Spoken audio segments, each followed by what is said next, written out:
All right, everyone, Mitt Romney is going to be running for the Senate. It's like, Mitt's like, hey, guess who's back? He comes busting in through the door and everyone's like, no, Mitt, no, please, leave us alone. Just stay out of politics. Haven't you had enough of being a loser? Like, he tries to run, 2008, tries to run. I think he was in third place, so John McCain becomes the nominee. John McCain goes off, la, la, la. He gets totally crushed. Like, Obama just wipes him off the face of the earth. Tea Party comes in, makes Obama look really unlovable, and he was. I mean, he was a desperate warmongering piece of crap. Romney says, okay, I'm going to try this again, and he comes in, and then he wages his campaign. This time he beats the Republicans, because, he didn't really have anyone standing against him, other than Ron Paul, who gets totally shafted. I ended up voting for Ron Paul. Like, I'd had enough of Obama, too, but I'm not dumb enough to vote for Mitt Romney. Mitt Romney comes in, he gets the nomination. He wages one of the most boring and inept campaigns other than, Hillary Clinton's campaign in modern history. John McCain, for all of his faults, other than choosing Sarah Palin, his campaign fundamentally was pretty normal. It's just he didn't visibly distance himself from Bush enough. We were in the middle of a recession and Obama happened to be 20 years younger. That's why he won. John McCain couldn't match that. There was no way he was going to win. Mitt Romney, by that point in Obama's presidency, could have won. He had to have bootlicking Karl Rove come out every night on Fox with his friggin' whiteboard to say, well, this is how Mitt Romney can win. He takes Ohio and then he gets Florida. And by the way, California magically votes for him too. See, here's my cooked poll. And he was totally wrong. And it's like, who cares if Mitt Romney wins anyway, because he's the same thing as Obama. He's basically, Mitt Romney is just a Mormon, white, Republican version of Obama. They basically said the same thing. If you turned off the picture and just listened to them, and you didn't know which voice was which, you probably couldn't differentiate their platforms very much. And Obama danced around him anyway by the second debate. You remember killing Big Bird? You remember horses and bayonets? Yeah, Mitt, do you remember suggesting that we need more horses and bayonets? I'm not, obviously that's not what he said, but it is what he intoned. Oh, we need a much, much bigger military. Why? Yeah, who knows? And the thing is, he'll probably vote against any such proposal if Trump puts it forward, because he doesn't want Trump to look too pro-military. He doesn't want him to get more of the military vote. Like, if Mitt Romney wins, and there's like a 90% chance he does, because he's the Republican running in Arizona and happens to be a Mormon, I'm sure that's certainly helpful. There's no religious pandering here whatsoever. So he panders to the religious vote. He gets the, hey, I'm the next Joseph Smith vote. And he gets in there. What's he going to do? He's just going to be another McCain-style career politician. He's taking over for Hatch, for Orrin Hatch, he's like, enough is enough. I'm getting out of it. I don't know how old Orrin Hatch is. Isn't he like 80 or some crazy number? I think he's older than Bernie.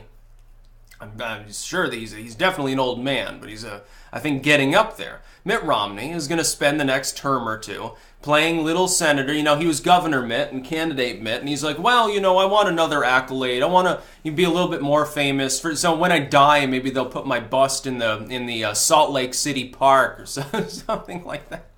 That's what he really wants. He wants his bust in the park sort of thing. He wants his little... He doesn't get a presidential library, but maybe he can get a Mitt Romney wing of the library there in Salt Lake. That's what he's decided that he wants. Well, good for you, Mitt. Just don't screw up too bad.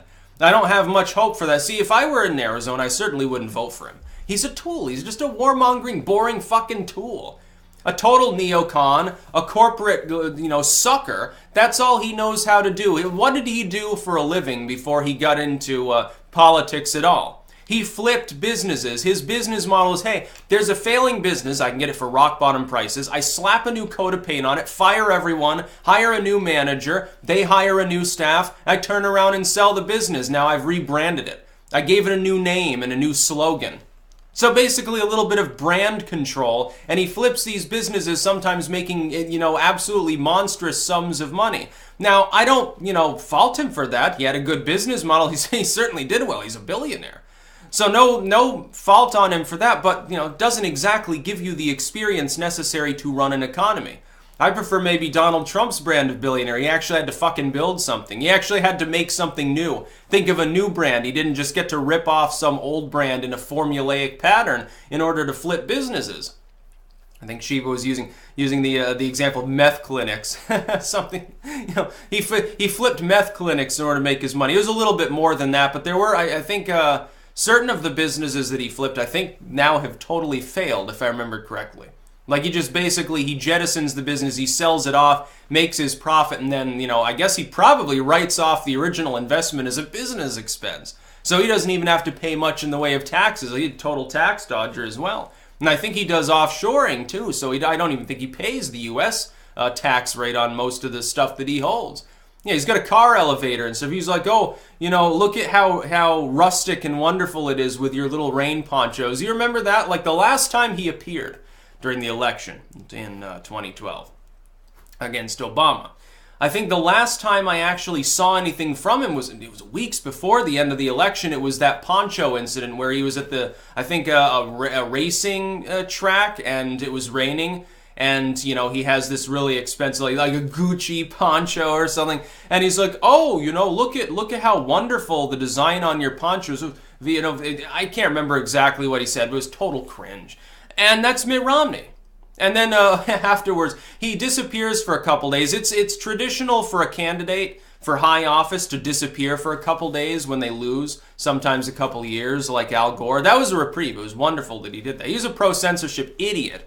Like, who cares about the global warming shtick? You know, oh, basically, give me money and you know, it'll be wonderful. Things will magically go away if you pay me, you know, private jet man himself. That was great. Mitt Romney, a couple days later, someone takes a picture of him. He's pumping his own gas. The reason why that's funny is that he's so rich and out of touch and so inexperienced in anything the average person would care about that it is funny that he would pump his own gas. Because you would think of Mitt Romney, oh, he's got his $100,000 SUV all decked out with everything that he needs, like, you know, the wine cooler in the back. He's got all of his Mitt Romney rich person stuff. And he pretends to rough it. He's the sort of person, I've met people like this, so you know, don't think I don't have experience with it.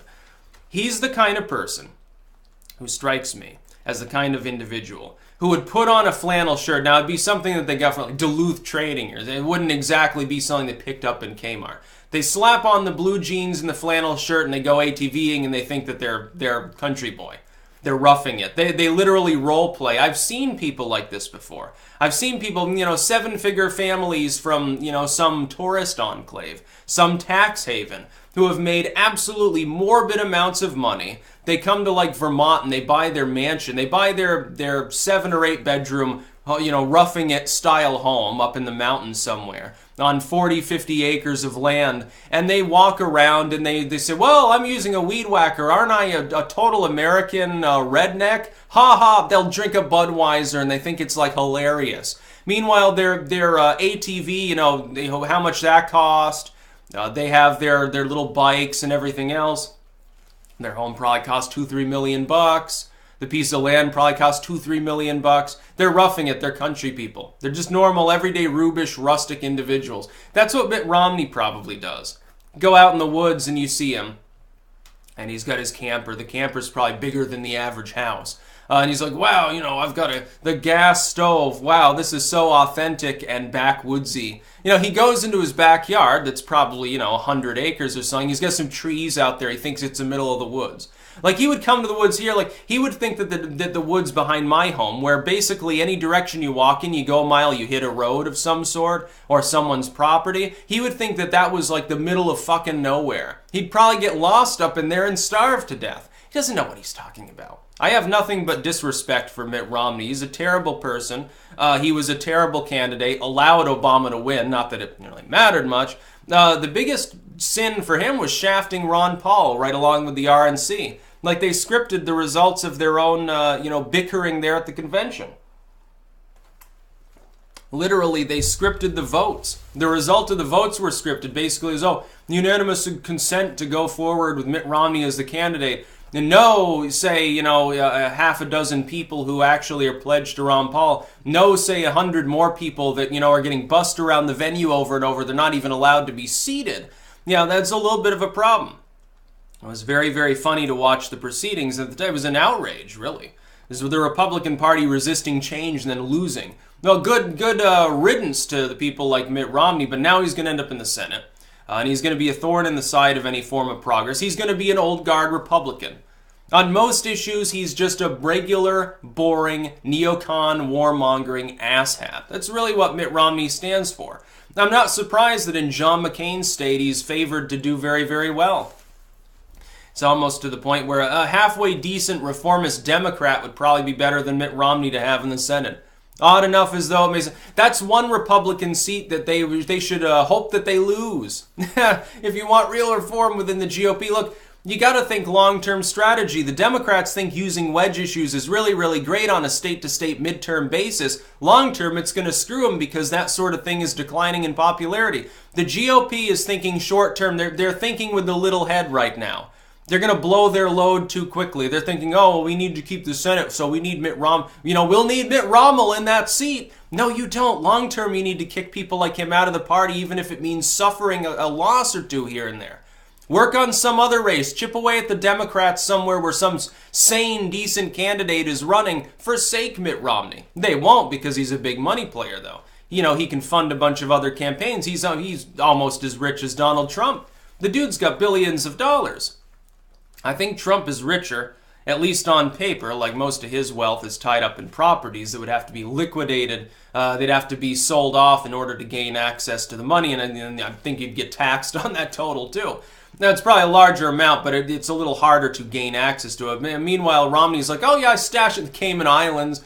If somebody stashes all their money overseas, should that money not be considered foreign donations if they attempt to, fund their own campaign to any degree? They shouldn't be able to do that. They should have to suck other people off if their money is partially foreign. Mitt Romney's, I bet most of it's in like Cyprus, Qatar, the usual gangsters, the places where Clinton would keep her money. Some hole in the ground in Haiti that's guarded by 100 different people with machine guns.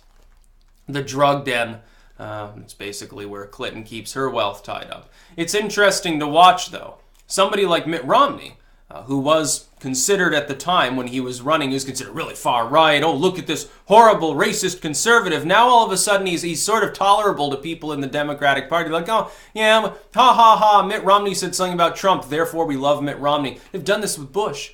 With George W. George W. kills 500,000 people. He gains the tolerance and quasi-respect of people on even the further left. For Mitt Romney, it'll be easy. All he ever did was screw people out of their jobs. As far as I know, he never started a war that killed 500,000 people. Yeah, so he's, a cut above maybe a George W. And George W., now he's considered cute by Democrats. Like, oh, cute W. I remember when the Republican president was just dumb and not a tyrannical Hitler wannabe. You heard this stuff. I think Razorfist, he lives in Arizona. It'll be funny to see his continuous takes, I'm sure, on Mitt Romney's campaign. But the thing is, for that position, Mitt Romney could be totally inept and still win. There's really no way to stop him. Even if the Republican Party abandoned him, he'd probably still win.